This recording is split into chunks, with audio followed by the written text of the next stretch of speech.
ఈరోజు మనం జ్ఞాపకం చేసుకోవాలి, మనం ఇంకనూ సజీవ లెక్కలు ఉన్నామంటే ఆయన కృపనే అని నమ్మిన వారు అంటే బిగ్గరగా రూఢిగా హల్లెలూయా చెప్పండి. God has great plans for you.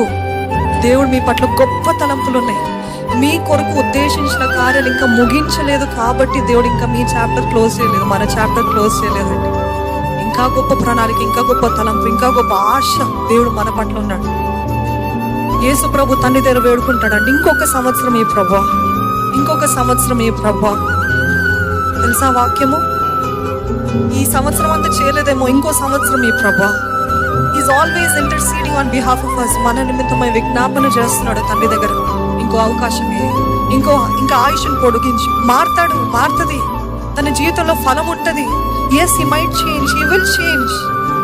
తనకి ఇంకా అవకాశం ఇవ్వు అని యేసు ప్రభు ఇంకా మన పట్ల విజ్ఞాపన చేస్తున్నాడని మన నిమిత్తమై.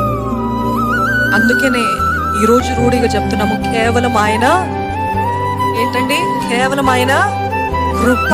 It is only by his grace. మనం మంచోళమని, మనము భక్తులమని, మనము ఎంతో యథార్థత కలిగిన వారమని, మనం భక్తులమని కాదు దేవుడు మన జీవితాన్ని పొడిగించేది.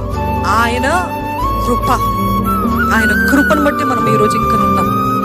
జ్ఞాపకం చేసుకుందాము, దేవా నీ కృప లేకపోతే నేను లేను ప్రభా.